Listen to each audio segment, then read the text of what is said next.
สบายดีพ่อแม่พี่น้องFCทุกคนที่เข้ามาชมคลิปวิดีโอของสนกเนาะมาคลิปนี้สนกจะพาทุกคนมาเบิ่งวินเทอร์เพชร เห็นแล้วงัวอยู่นะเห็นแล้วใจมันยังเห็นทางมาซ้ำเศร้ามานั่งเบิ่งวินเทอร์เพชรกันทุกคนเอ้ยเฮ็ดหยังบางคนเก็บมะเพ็ดไว้อันตากไว้นั่นมะเพ็ดน้อยสนุกเอาไว้เสือมัน2-3 มากมันเป็นอันมะเพ็ดอีหยังก็เขาเอิ้นอันพื้นบ้านเขาเอิ้นมะเพ็ดขี้ตุ้นบ่ไม่ว่าจิเป็นมะอันเพ็ดอันเขาจะเอิ้นมะเพ็ดขี้หนูมะเพ็ดน้อยมะเพ็ดน้อยๆน่ะก็บ่แม่นน่ะมันย่างกว่าเนาะมันย่างกว่านั่นน้อยนึงแต่ว่าสิให้ย่างแท้ย่างว่าก็บ่ย่างน่ะแต่ว่ามันเผ็ดน่ะมะเพ็ดนี่นะไม่เท่าเพชรเพิ่นก็เก็บเอาไว้เบิ่งเพิ่นตำอันเฮาเอามะเพ็ดมาหานั่นเนาะว่าจักได้มะเพ็ดเฮาเอามาหาเบิ่งเพิ่นตำเต็มกระป๋องนี่นะกระป๋องเพิ่นนี่กระป๋องมะเพ็ดเพิ่นตำเต็มกระป๋องไว้เลยเพิ่นว่าเพิ่นอันเป็นอันนั้นแล้วก็เป็นไข้เป็นไอ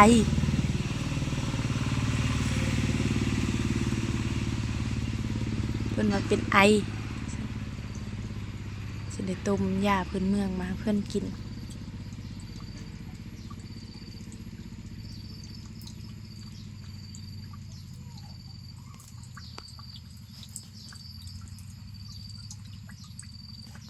โอ้ย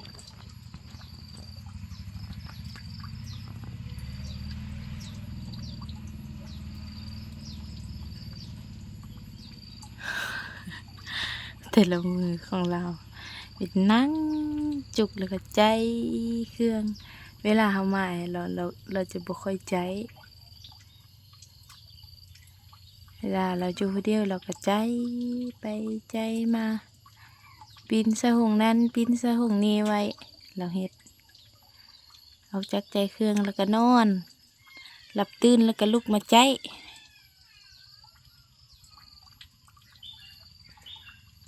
เดี๋ยวนี้ตุ้ยเด้ตุ้ยดีพี่งามแล้วยังแต่ไม่มีขนาดอยู่น้ำเฮาได้กินอาหารอิ่มได้กินอาหารเต็มก็ยังจ้อยปานนั้นเนาะไปป้าหุ่นไปคัดสรรอาหารอยู่หุ่นแห้งจ้อย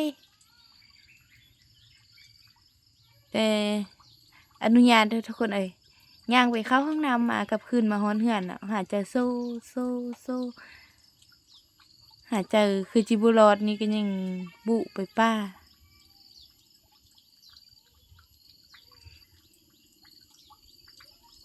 ส่วนมาสมบูรณ์บยักมาเพิ่นว่า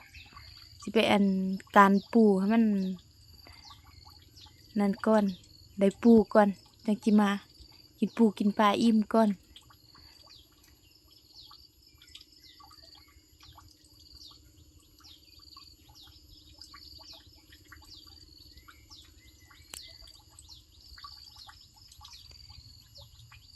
เป็นหินเป็นยุงเนาะตัวหินอันเขาจะเอิ้นตัวอีหยังก็ทุกคนเอ้ยตัวหินตัวคุ้นตัวหยังก็แม้ว่าเม่งอันนี้นะเนาะเวลาเฮาอันช่วงหน้าฝนช่วงนั้นสินะเฮาไปนอนให้นอนสวนน่ะโอ้มันกัดเจ็บคือว่าแล้วเฮาอยู่ป่าเนาะมันเฮาอยู่หม้อป่าย่างป่านั้นสินะมันกัดกระเดียวโหนคันเจ็บคันมันเจ็บกว่ายุงนะเป็นหายกว่ายุงซ้ำแม่งอันนี้กัดนะคือเห็นแตะกี้โอ้เป็นนอนให้นอนสวนเนาะแม่งอันนี้อันแตะกี้เนาะผู้เฒ่าผู้แก่เพิ่นว่าแม่งอันนี้ออกมาแล้วมันฝนสิตกสินะฝนสิตกหลายสินะตามได้ยินผู้เฒ่าผู้แก่เพิ่นเว้าตอนเฮายังน้อยว่าซั่นๆเนาะตอนเฮาเคยไปนอนให้นอนสวนนำพ่อนำแม่นำพ่อเฒ่าแม่เฒ่า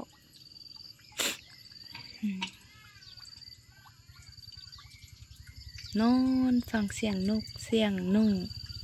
เสียงกระหอกกระแตเมียงสินะโอ้ออนซอนนี่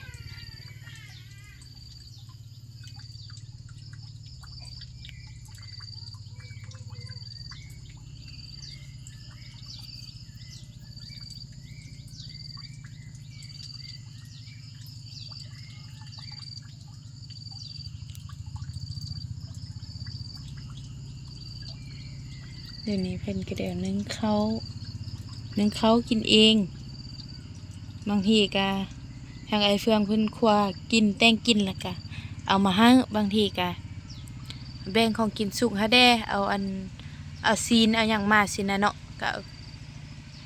เอาซีนเอาหยังอันทั้งลาวสินะบางทีเราก็ครัวกินเองบางทีก็อันนั้นไม่ว่าคือว่าแหละเอาซีนเอาหยังให้เราเพื่อว่าเราอยากกินปิ้งอยากกินหยังสินะบางทีทางให้เฮาเฮ็ดต้มเฮ็ดแกงสิเอาต้มเอาแกงมาแล้วก็แบ่งเอาซีนรีบซีนหยังมาให้เราปิ้งเราอยากกินคือว่าเนี่ยเขาจะอยู่น้ำป้าเขาจะมากินปิ้งกินหยังสินะเนาะปิ้งเฮาหยังบางทีเราก็คันว่าอิ่มแล้วเราก็เฮ็ดยางไว้ฮอดยามยักษ์มาให้นะแล้วก็ออกมาปิ้งกินสินะเรามักจะเฮ็ดแบบนั้น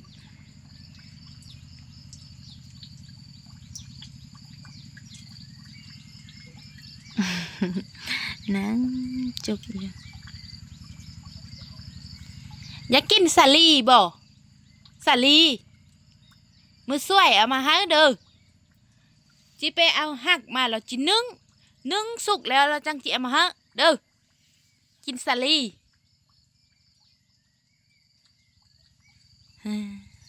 ไปเที่ยวบันเทิงก็ได้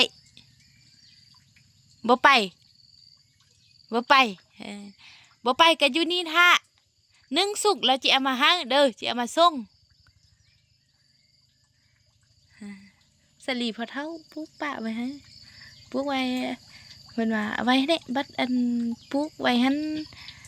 บัดเขายักเพิ่นว่าป่าหุ้มหมดมันฝนตกว่างแน่นเฮาบ่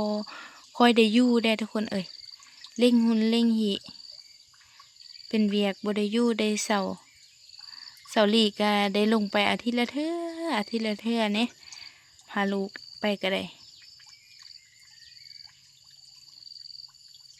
ปวดแข้งปวดกัน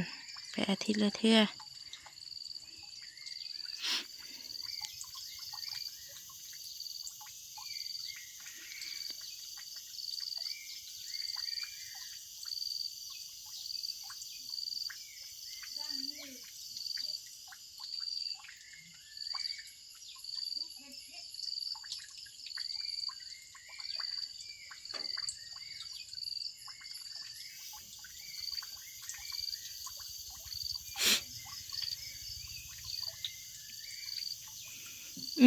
อันนั้นนะหักออกเวิดแล้วอันนั้นยังเป็นวันนั้น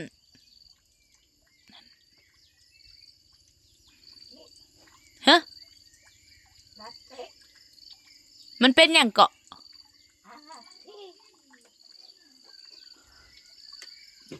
เอาว่าแม่นวูนฝ้าอันนั้นหักอันนี้นี่นะวูนยังเป็นแนวนั้นไม่อันนี้ฮึกนำดูกบนเนาะหาอันเทนมาเปลี่ยนให้เราก่อนใจให้ยักหุ่นนะไปอยู่เฮือนอันเขาไม่เท่ามีพุ่นนะคันว่าบ่อยากอยู่ถึงก็อยังอยู่อันนั่นก็ได้อยู่อันเตาไฟฮะนะส่วนยำได้ก็บ่อยากไปแบบว่าคือว่าอะไรทุกคนเอ่ยไม่เท่ามีเราตามที่สนุกอยู่นี้ว่าซั่นๆเนาะตามที่สนุกอยู่นี้เฮาเสียงเฮาซ้อมเบิ่งเมทามีเราแบบจิว่ากับคนขี้ซวกหั่นนะเรามักเว้ามักว่าเฮาแม่เพจหั่นน่ะ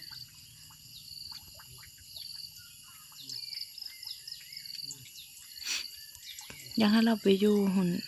มันจังสะดวกสบายสำหรับบ่อยากขึ้นไปอยู่ถึงก็อยากให้อยู่เฮือนครัวหันสินะ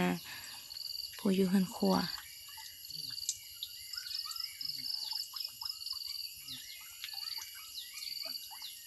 ไปบ่ไปอยู่เฮือนหุ่นบอนเก่าไปอยู่บอนเก่าบ่ไปอยู่เฮือนไม่มีบอนเก่าไปบ่ไป อยู่นี่เอ้า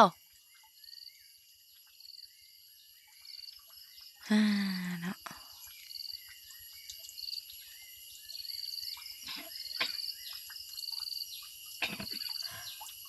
เฮ้ย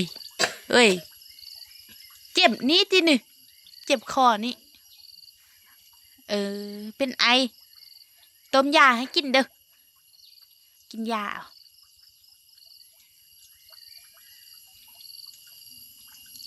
สุดแล้วนี่ป้าโถเป็นไข้จนหมดสุคนติดต่อกันทางสาวนกทางบุญมีติดนำกันหมดเลยนะว่าสาวนกมาถ่ายคลิปมาอย่างนำเขานะเนาะมาเบิ่งเอาหวานเอายาเมียงสินะเอาถ่ายคลิปลงมาเดเอาหวานเอายาอย่างเข้านะแล้วสาวนกติดแล้วไปสู้สลูกมันต่อสินะเบิ่งพากันติดพากันต้มยาพื้นเมืองกินบ่แม่นน้อยๆ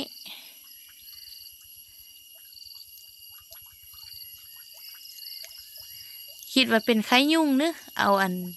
กกพุกกกนั้นนะไปซอกเอากกพุกกกนั้นมาต้ม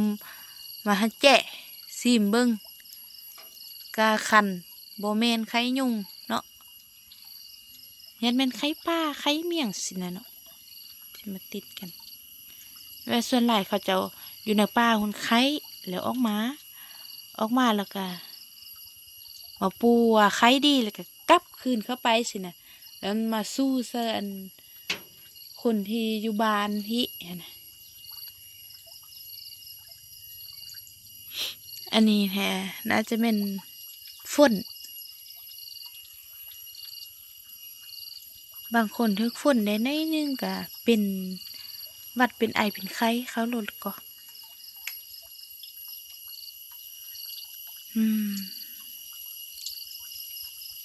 อีลูกขึ้นไปบันเทิงก่อนเด้อจะได้ขึ้นไปเอาสลีมานึ่งทุกคนเลยนึ่งแล้วเราก็จะมาแจ้งมายายให้เขาจะกิน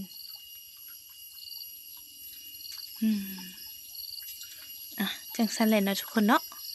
เดี๋ยวพาบรรยากาศนี้สาวนกก็จะได้ขออนุญาตจบกันเพียงเท่านี้ก็เนาะแล้วพบกันใหม่ในคลิปต่อไปเฉพาะคลิปนี้สาวนกขอกล่าวคำว่าสบายดีบ๊ายบาย